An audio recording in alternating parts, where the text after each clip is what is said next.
Pues, en primer lugar, buenas tardes a todos. Quiero en un primer momento agradecer a la Asociación eh, Conciencia Nacional por la Libertad Religiosa la invitación que me ha formulado para participar esta tarde en un evento tan significativo para los que hemos estudiado el tema de la libertad religiosa como este encuentro entre especialistas. Mi comentario lo he dividido fundamentalmente en tres partes. La primera de ellas trataré de hacer un abordaje no muy teórico, pero sí, en mi opinión, bastante importante del pensamiento de un profesor alemán conocido por todos nosotros, que es Jürgen Habermas, y haré una reflexión sobre uno de los libros que para mí ha sido especial y muy importante.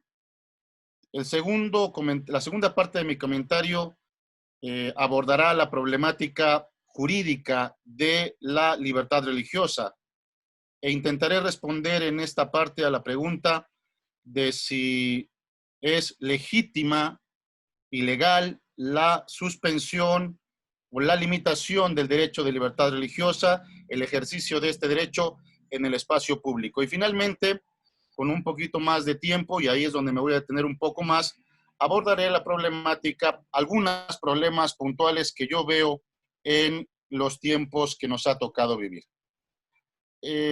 Habermas escribió un libro muy interesante que se llamó Entre naturalismo y religión, y ahí planteaba cómo el mundo se encontraba dividido en dos polos.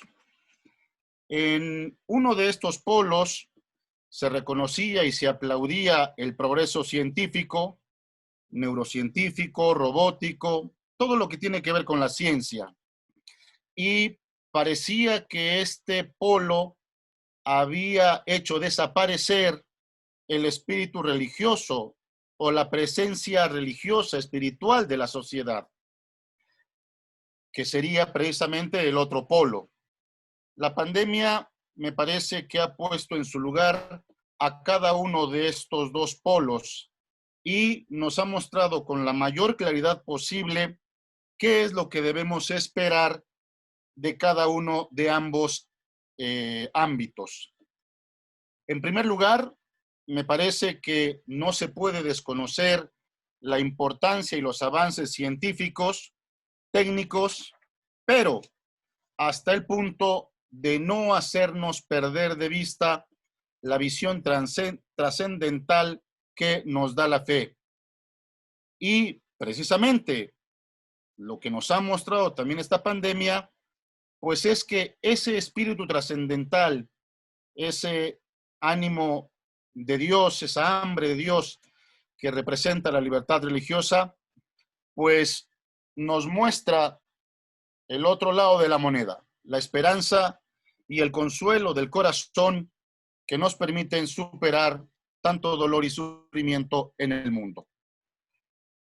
Esto me da la pauta a mí para también hacer un comentario que me llamó la atención en algún punto que escuché en la radio cuando se afirmaba que se estaba atentando contra el Estado laico cuando las enfermeras y los médicos oraban o rezaban antes de entrar a su trabajo.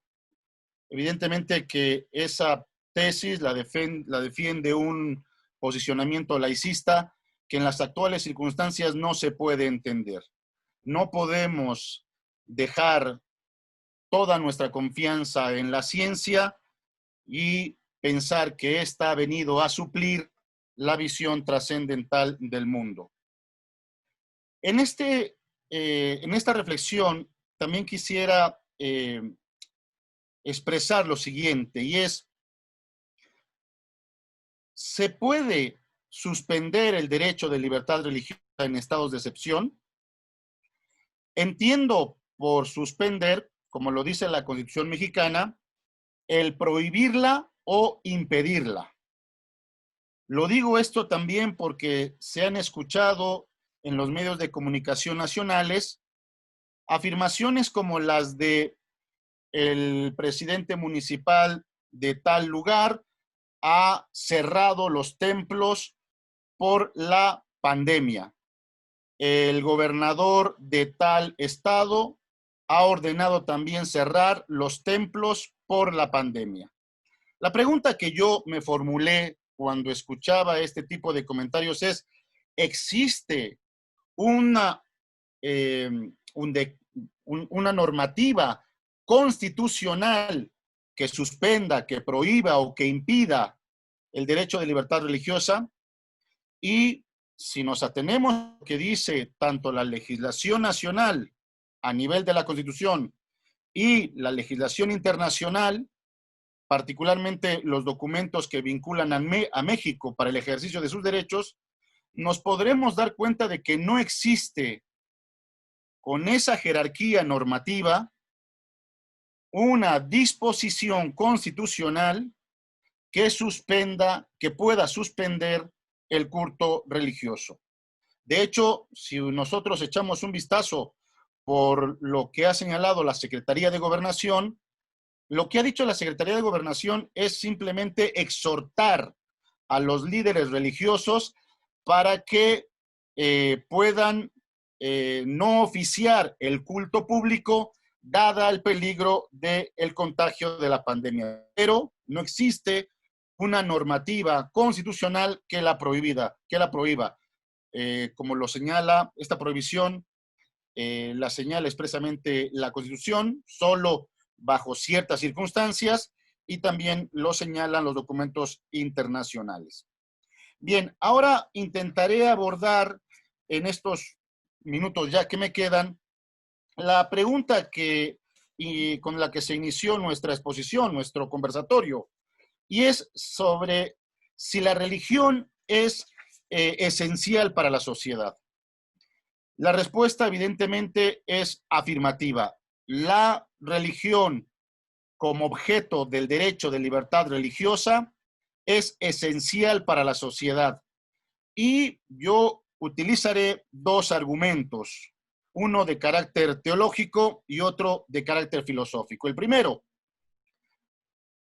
se puede perfectamente recordar las palabras del Señor en el Evangelio de Lucas, cuando dice que no solo de pan vive el hombre, sino de toda palabra que sale de la boca del Señor.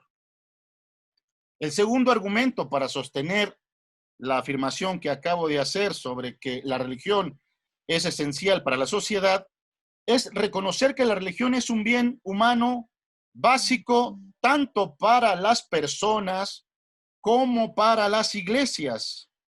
Y cuando se respeta este bien humano básico, se posibilita el ejercicio de la libertad religiosa que perfecciona tanto al ser humano creyente como a las comunidades que profesan esa misma fe. Esta sería, por tanto, mi respuesta a la pregunta. Y quisiera, al hilo de lo que vengo comentando, exponer la idea de si los templos, si las iglesias pueden estar cerradas o si se ha limitado, si se ha prohibido el ejercicio de la libertad religiosa. Y la pregunta ante esta situación es que se puede realizar el ejercicio de la libertad religiosa de diferentes maneras. Por ejemplo, lo que hemos experimentado en los últimos tiempos, pues han sido las celebraciones por los medios de comunicación, por el Internet, por las redes sociales, en donde claramente se está ejerciendo el derecho de libertad religiosa tanto de las comunidades como de la feligresía. Pero también ha habido algunas experiencias a nivel nacional en las que se ha permitido la apertura de las iglesias, no para el culto público, digamos, no para las misas, pero sí para que las personas que sientan la necesidad de acudir a rezar puedan hacerlo, tomando evidentemente las medidas sanitarias, incluso exhibiendo al Santísimo. Y ahí, evidentemente que se está ejerciendo el derecho de libertad religiosa, no en un sentido pleno, no en un sentido colectivo, pero se ha ejercido en estas circunstancias.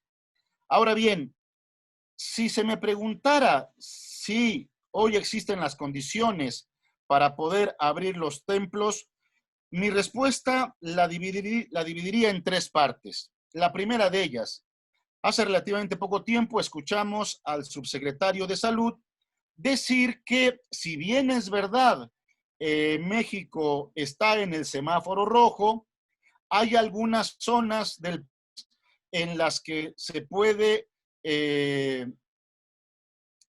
realizar ya actividades relativamente normales. ¿Cuál es la razón? La razón es porque en esos lugares, en esos municipios, no se ha detectado ningún contagio o los que han habido son muy menores. Incluso escuché en alguna noticia como en Oaxaca hay municipios en donde no hay ninguna persona contagiada o donde la hubo, después la remitieron a la capital y en donde esas comunidades no tienen ningún tipo de contagio, los llamados municipios verdes. La pregunta que uno se formula, ¿en esos lugares cabe la posibilidad de que pueda haber un culto público, colectivo? Y mi opinión es que sí. Ahora, la situación se puede complicar un poco más porque ¿qué sucede en aquellos centros de población pues mayoritarios, ¿no? Y evidentemente que ahí hay un problema y un problema grave. Yo en este punto diría que hay zonas muy contaminadas como la Ciudad de México, particularmente Iztapalapa, o en el norte del país, Mexicali, pues que sería muy arriesgado proponer la apertura de los templos para el culto público. Pero habrá otras zonas cuando estas pasen al semáforo amarillo, en donde se pueda llevar a efecto el ejercicio de la libertad religiosa, tomando en consideración todas las medidas higiénicas disponibles. Y bueno, ya había dicho que en aquellas zonas en donde esté el mayor punto de contagio, ahí me parece que no se debe de abrir todavía los templos a el ejercicio público. Quisiera señalar solamente dos últimas cosas en estos 2 minutos que quedan, que son las siguientes. Y es, hay un tema que es importante también y preocupa, es el tema económico. El tema económico. Tanto los líderes, los sacerdotes o los pastores, como las propias iglesias tienen gastos para su manutención y también para la manutención del templo. ¿Qué hacer en esos casos? Bien, yo lo que pienso es que así como los empresarios han pedido ayuda al gobierno para que les dé algún tipo de estímulo económico y no puedan cerrar, sobre todo los pequeños empresarios, no veo cuál sea la razón por la que no se pueda solicitar también este dinero al gobierno. O en el supuesto también de que no se pudiera, que el gobierno pueda de alguna forma exentar los impuestos del predio, del agua o de la luz a los templos. También me parece que se puede paliar el aspecto económico, el problema económico, con la posibilidad de que los líderes religiosos puedan solicitar la ayuda económica a su feligresía. Y evidentemente que ahí se pueden tomar distintas medidas, por ejemplo, las de que esa donación no se cobre en impuestos o en la cuenta donde se deposita ese dinero, pues no se paguen también impuestos, ¿no? Finalmente diría, pienso que la pandemia es esencial, pienso que hay que tomar todas las medidas para no contagiarse, pero por último señalaría una cosa, creo que la libertad religiosa también tiene otras formas de expresarse y de manifestarse. ¿Cuáles son estas? Nos hemos quedado callados los que pertenecemos a una asociación religiosa respecto a, me parece, en forma artera, ha hecho el gobierno imponiendo una serie de políticas públicas que tienen que ser votadas por los legisladores en un momento en el que es imposible una sana discusión. Me refiero a temas como el aborto, me refiero a temas como la guía para saber a quién se le da el ventilador. Y creo que la libertad religiosa también tiene que ver con eso, con elevar la voz de los líderes religiosos en defensa de los derechos humanos que forman parte de su ideario religioso. No quiero espantarlos, con esto termino, señores. Creo que en este último punto del que hablé es necesario hacer una reflexión muy importante sobre el último informe del relator especial de la ONU en materia de libertad religiosa, porque en los años que llevo leyendo temas sobre libertad religiosa, nunca había yo visto una embestida tan fuerte contra la violación del derecho de libertad religiosa. Muchas gracias.